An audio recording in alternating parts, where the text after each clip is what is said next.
정부가 세제 개편안을 발표한 지 일주일이 지났지만 정책 파열음은 가라앉지 않고 있습니다.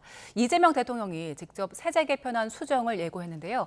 관련해서 서은숙 상명대학교 경제금융학부 교수와 함께 짚어보겠습니다. 어서 오세요. 네, 안녕하세요. 네. 정부가 지난주에 세제 개편안 발표를 하고 나서 일주일 동안 혼란이 오히려 확대가 되고 있는 상황인 것 같은데 네. 일단 가장 큰 문제는 어떤 겁니까? 아무래도 이제 세제 개편안이 이제 나오고 난 다음에 파급 효과. 예. 그러니까 이제 특히 부동산 세제 개편안 같은 경우에는 이제 부동산 시장의 비거주자들의 세제 개편안이 좀 컸잖아요. 초점을 맞추다 보니까 다시 본인들 실거주로 바꾸게 되면 기존에 이제 거주하고 있던 그 임대 그 자들이 어디로 가느냐라고 예. 하는 이슈. 그다음에 사실은 수도권은 어떻게 보면은 이제 주택 공급 자체가 굉장히 제약적이잖아요.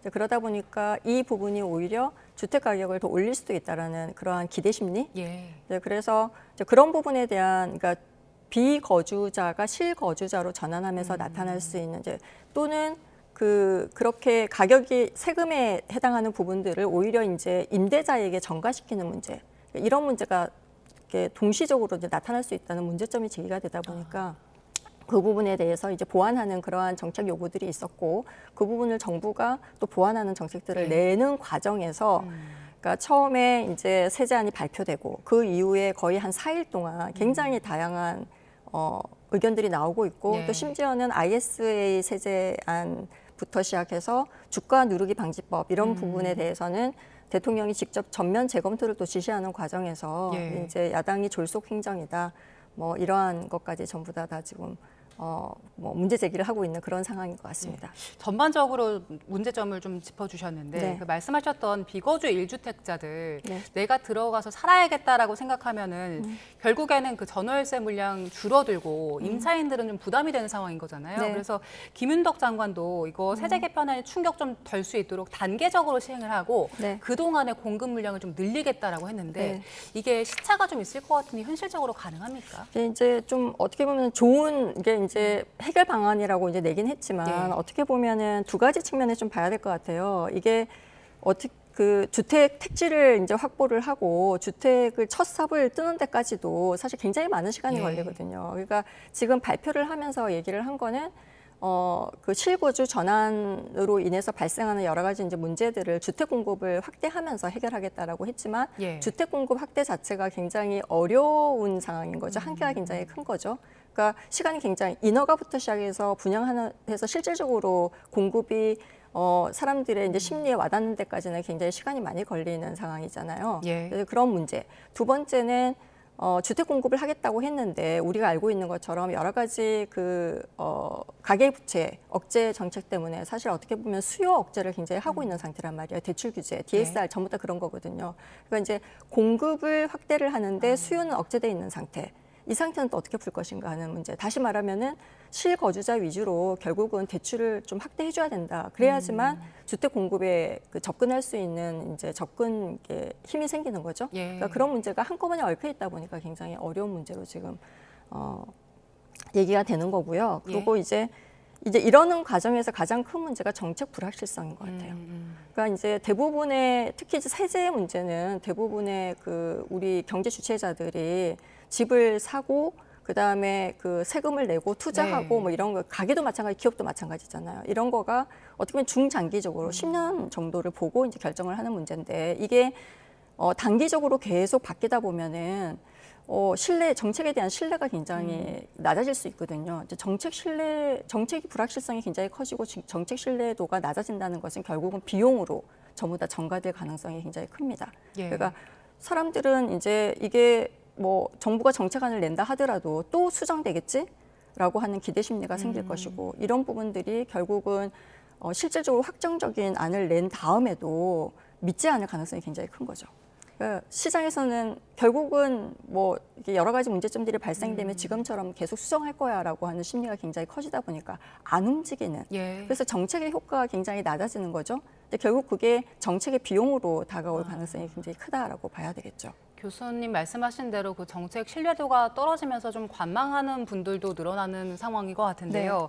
어쨌든 이재명 대통령은 이런 비판 여론을 좀 반영해서 수정을 할 것이다, 변경 여지가 있다라고 밝힌 상황인데 이게 워낙 복잡하고 내용이 많다 보니까 하나씩 좀 짚어봐야 될 것 같아요. 일단 부동산 세제 개편과 관련해서는 어떤 부분 먼저 좀 짚어봐야 되겠습니까? 수정을 한다면 어떤 부분 봐야 될까요? 이게 이제 결국은 그 부동산 정책하고 관련해서 가장 큰 문제는 공급이 지금 없는 상태고 수요는 아까 방금 말씀드린 수요는 수요대로 억제되어 있는 상태에서 가장 큰 이슈는 비거주 실거주자들이 본인들의 집으로 다시 들어갔을 때 세금을 이제 완화시키기 위해서 들어갔을 때 이슈랑 그다음에 본인들이 들어가지 않아도 세금에 해당하는 부분들을 그러니까 그 임대자들에게 전가시키는 문제가 가장 크지 않겠습니까? 예, 임차인들에게. 네, 그렇죠. 그래서 그 부분을 이제 해결하기 위해서 사실은 첫 번째는 주택 공급을 늘리는 건데요. 이게 주택 공급을 그냥 늘리는 거에 대한 그러니까 수도권에 대해서 어떻게 주택 공급을 늘릴 것인지 발표를 좀 했어요. 근데 이거에 대해서 조금 더 명확한 메시지를 줘야 됩니다. 그래서 어느 정도의 기간 동안에 이거를 주택 공급을 늘릴 것인지에 대한 이슈를 그러니까 이거를 인허가를 굉장히 패스트 트랙으로 할 거고 그다음에 택지 공급을 지금 공공 분야 그러니까 LH가 직접적으로 나서서 이제 하도록 지금 하고 있잖아요. 그래서 그런 부분을 시간을 얼마만큼 단축시켜서 시장의 불확실성을 줄일 것인지에 대한 명확한 메시지를 줄 필요가 있고요. 두 번째는 전월세 이게 단기적인 이슈거든요. 그러니까 임대자들에게 영향을 미치는 부분은 사실 단기적인 이슈란 말이에요. 그래서 임대 공급을 어떻게 늘릴 것인지 하는 게 가장 큰 이슈입니다. 그래서 지금 공공주택을 이제 어떻게 임대로 돌려서 임대 공급을 늘릴 것인지 이슈하고 그다음에 비아파트 부분을 이제 매입해서 임대로 돌리는 부분들을 지금 고려하고 있잖아요. 이런 부분에 대해서 좀 명확한 정책들이 조금 제시가 되면은 시장의 불확실성이 조금 줄어드는 부분이 있지 않을까. 왜냐하면 지금 현재 그 초고가 주택의 세제 주는 부분에 대해서는 별로 그렇게 크게 사람들이 반론이 별로 없는 것 같고요. 그러니까 이제 그 파급 효과. 를 어떻게 완화시킬지 그 파급 효과는 결국은 우리가 흔히 말하는 실거주 이게 지금 그 수도권에 살고 있는 사람들의 대부분이 이제 임대자들이란 말이에요. 44%가 자가 소유자들이고 나머지 60% 이상이 60% 정도가 전부 다 임대자들이잖아요. 이 사람들한테 직접적으로 오는 파급 효과이기 때문에 그리고 그 시장이 계속 청년층 그 전월세도까지 연결이 되기 때문에 이 부분에 대해서는 조금 더 빠른 시간 내에 명확한 메시지를 줘야 되는데요. 이게 이제 그 대통령이 말씀하시고 정부 부처가 얘기한 것처럼 확정된 안이 아니고 확정된 정책 결정이 아니기 때문에 언제든지 국민 여론을 수렴해서 바꿀 수 있다라는 것은 맞아요. 근데 그 전에 발표가 되고 난 다음에 너무 다양한 부처에서 다른 의견들이 나오고 이렇게 되는 거는 방금 말씀드린 것처럼 정책 불확실성을 굉장히 키우는 거거든요. 그래서 어떤 정책을 만들 때 영향 분석을 먼저 해야 되고요. 어떤 영향을 미칠 것인가 이게 좀 신중하게 하고 난 다음에 충분히 그 부처 간의 그 조율하는 부분을 먼저 하고 난 다음에 정책을 좀 발표하는 것이 좋겠다라는 생각이 듭니다. 네, 그 앞서 말씀드린 것처럼 지금 좀 기다려봐야겠다. 수정안 나오면 최종안 나오면 그때 결정을 해야겠다고 관망하는 분들 있잖아요. 지금 그냥 기다리는 게 맞습니까? 어떻습니까?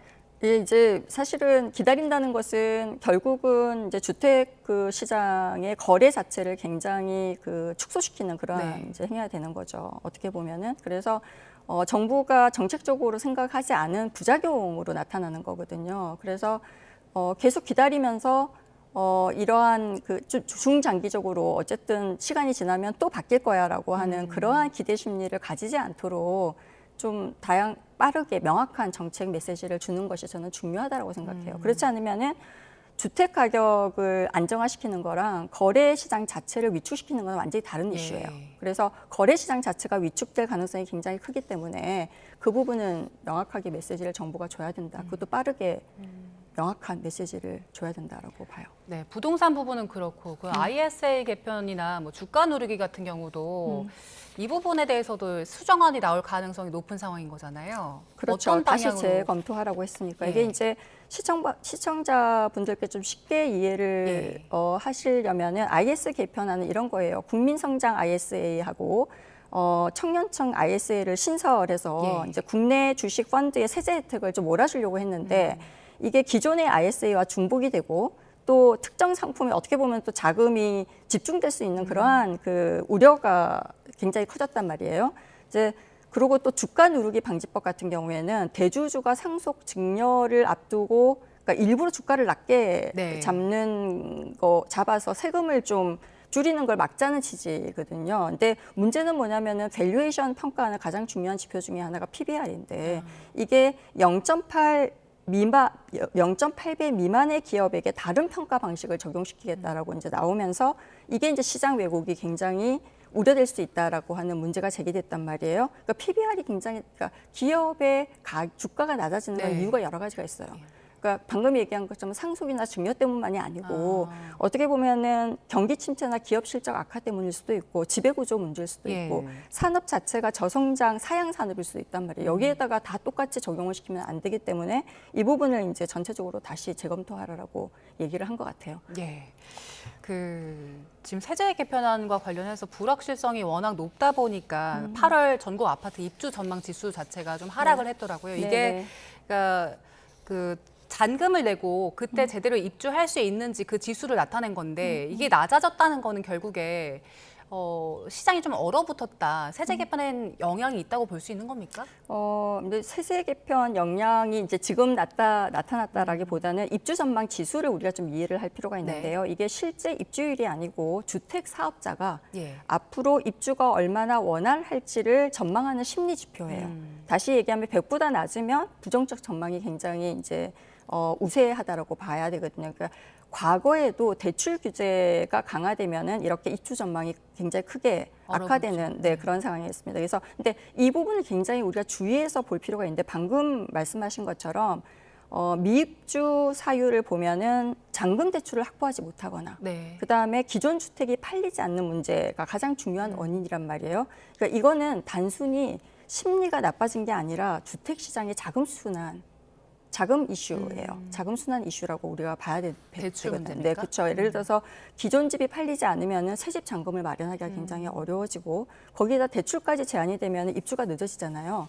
근데 그러면 다시 거래가 줄어들게 되고 기존 집이 더 안 팔리는 악순환이 계속 생길 수가 있어요. 그래서 이게 이미 분양을 받은 사람도 잔금 마련이 어려워지면 입주 자체가 밀리고 결국은 이게 매매, 전세, 월세로까지 파급이 굉장히 크게 갈 수가 있습니다. 그래서 아까 제가 말씀드린 것처럼 가격을 안정시키는 거랑 거래 자체를 얼어붙게 만드는 구제는 다른 문제다라고 봐야 되거든요. 그래서 투기적 대출은 좀 억제를 하되 이미 계약한 잔금 대출이나 그렇지 않으면 생애 최초라든가 뭐 실수요자까지 일률적으로 막지 않도록 그래서 좀 세밀한 예의를 두는 그런 정책이 좀 필요하다라고 보여집니다. 수정은 나오면 지금의 혼란은 어느 정도 좀 잦아들었으면 좋겠습니다. 물가 얘기를 좀 해볼 텐데요. 날씨 워낙 더웠잖아요. 그래서 지금 농작물들, 또 축산물, 어류까지 다 가격이 많이 올랐는데 그래서 8월 소비자 물가 다시 이거 3%대까지 올라가는 거 아니냐 이런 우려도 나오고 있더라고요. 가능성은 이제 분명히 있다라고 보여지고요. 다만 이제 일부 농산물 가격 급등만으로 8월에 소비자 물가가 3%를 넘는다고 단정해서는 안 됩니다. 왜냐하면은 이게 뭐 전형적인 어떻게 보면은 그 공급 충격형, 다시 말하면 비용 상승 물가이거든요. 그러니까 예를 들면은 이제 이미 6월달, 7월에 금리 정책을 결정할 때 6월에 소비자 물가가 전년 동월 대비 3.2%, 뭐 식료품하고 에너지를 제외한 근원 물가도 2.5%였어요. 이미 물가는 기초적으로 압력이 낮지 않은 상태예요. 지금 현재 이제 여기에다가 폭염이 이제 지속되면서 채소류 출하가 감소되고 그다음에 수온이 굉장히 높아지면서 수산물 공급에 영향을 주면서 식품 가격이 추가로 오를 수 있다라고 예상을 하는 거거든요. 이게 이제 우리가 흔히 말하는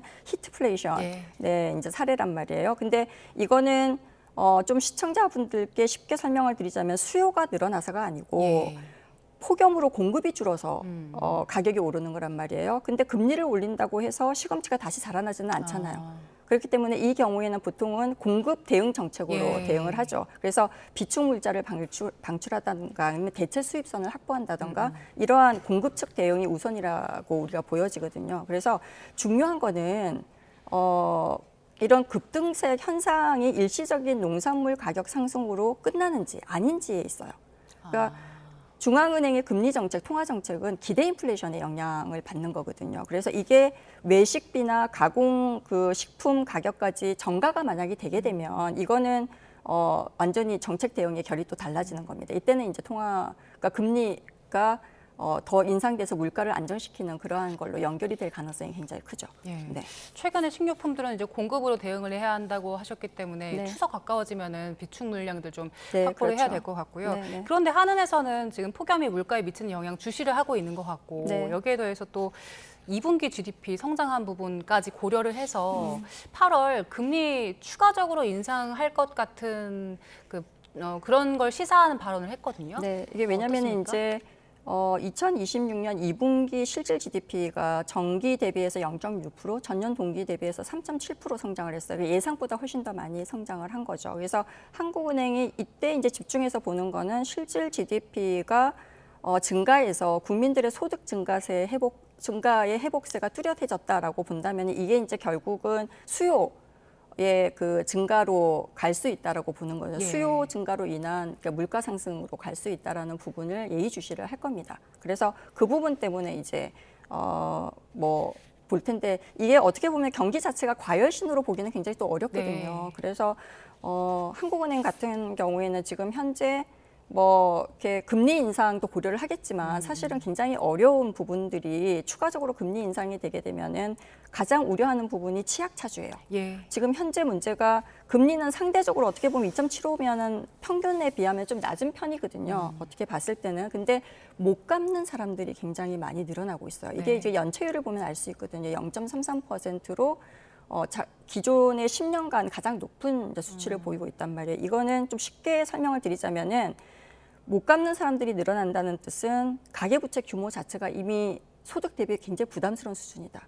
다시 말해 치약 차주들이 굉장히 네. 늘어날 가능성이 있다. 그래서 금리를 올렸을 때 이 변동금리 차주가 상환 부담이 굉장히 증가해서 부실이 날 가능성이 굉장히 크고 그다음에 자영업자와 제2금융권의 대출 부실화 우려로 연계될 수가 있고요. 그리고 PF 부동산 자금 경색이 다시 나타날 수가 있거든요. 이러한 파급 경로가 굉장히 세밀하게 연결돼 있기 때문에 예. 지금 현재 예상으로는 뭐 8월은 그냥 동결을 하고 시장은 지금 반반이거든요, 예상을. 근데 컨센서스는 50% 정도인데 미국의 또 금리 차이도 또 있기 예. 때문에 그런 걸 보고 그 다음에 아마 금리 인상을 고려하지 않을까라고 하는 게 시장의 전망으로 보여집니다. 네, 물가 안정도 고려를 해야 하고 또 가계부채 리스크도 네. 고민을 해야 하는 상황이기 때문에 어떤 네. 결정 내릴지 함께 지켜봐야겠습니다. 네. 지금까지 서은숙 상명대학교 경제금융학부 교수와 함께했습니다. 고맙습니다. 네, 감사합니다.